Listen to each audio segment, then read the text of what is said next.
홀리 파이브! 날마다 말씀 안에서 거룩함으로 승리하시길 바라며 은혜와 소망의 말씀을 함께 나눕니다. 1년 1독을 기준으로 하루 서너 장의 말씀에 대해 간략히 소개하고 함께 나누고 싶은 말씀을 전합니다. 하나님의 은혜 안에서 날마다 거룩한 파이팅을 외치며 승리하시기를 바랍니다. 오늘 하루 우리가 함께 읽을 말씀은 열왕기하 14장에서 17장까지의 말씀입니다. 14장에서는 이스라엘과 유다의 왕들과 이들의 통치를 다루고 있습니다. 12장에 이어서 유다 왕 아마샤의 정직히 행함과 요아스를 따라 행함, 그리고 제거하지 않은 산당, 부왕을 죽인 신복을 죽이고 자녀는 죽이지 않은 것, 에돔 사람을 치고 셀라를 취하는 것들이 나옵니다. 유다 왕 아마샤와 이스라엘 왕 요아스가 전투했고 이스라엘의 승리로 성전 일부 파괴와 성전 보화를 탈취해 갔습니다. 이스라엘 왕 요아스가 죽은 후에도 아마샤는 15년간 통치했고 반역자들에 의해 죽었고 아들 아사랴가 왕이 됩니다. 마지막으로 이스라엘 요아스의 아들 여로보암이 많은 영토를 차지하고 41년 동안 통치한 후 아들 스가랴가 통치를 하게 됩니다. 15장에서는 유다 왕 아사랴의 이야기로 16세에 등극하여 52년간 다스렸고 납병 환자가 되어 아들 요담이 다스렸습니다. 안정된 유다와는 반대로 이스라엘은 패망하기 직전으로 5왕이 교체되는 혼란스러운 정권 교체기를 맞이하게 됩니다. 스가랴, 샬롬, 무나헴, 부가히야, 베가 등으로 이어지는 혼란스러운 과정이 있었습니다. 유다는 우시아의 아들 요담이 왕이 되어 다스리게 됩니다.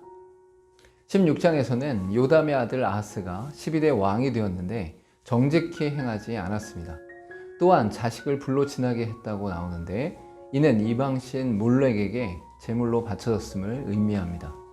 이어 아람과 북이스라엘이 연합군을 형성해 공격해오자 하나님을 찾기보다는 아수르 왕에게 도움을 구합니다.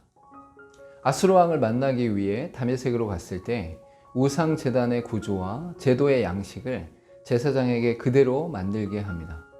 17장에서는 북이스라엘의 패망을 다루고 있는데 호세아 왕이 아수르에게 조공을 바치지 않자 아수르가 점령합니다. 이어 패망의 원인이 외적인 것이 아니라 우상을 숭배하고 하나님의 말씀을 따르지 않은 것임을 설명하십니다.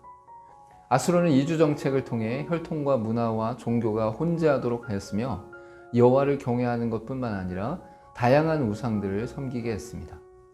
이러한 모든 것이 여호와의 말씀을 듣지 않고 계명을 준행하지 않았기 때문임을 명확히 말씀하고 있습니다.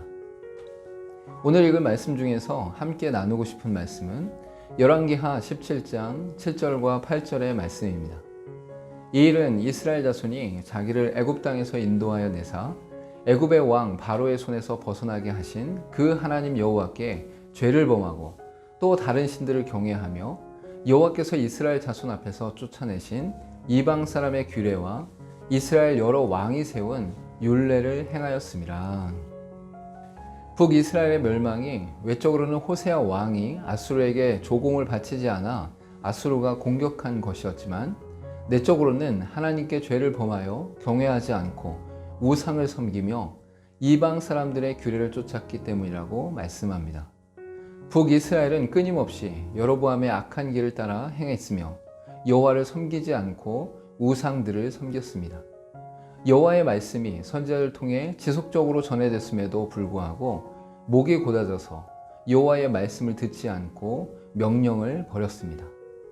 하나님의 말씀을 따르지 않고 언약을 의지하지 않은 북이스라엘은 결국 아수르에 의해 패망하게 됩니다. 함께 기도하겠습니다.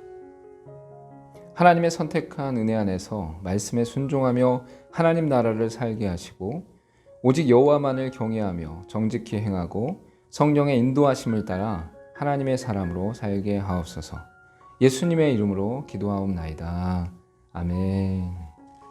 북이스라엘의 멸망이 아수르에 의해 멸망당한 것처럼 보였지만 내적으로는 하나님의 말씀을 지키지 않고 여호와를 경외하지 않았기 때문입니다. 눈에 보이는 세계의 판단과 결정을 내리기보다 하나님 앞에 어떠한지를 날마다 상고하는 저와 여러분 되기를 소망합니다. 오늘도 홀리 파이브.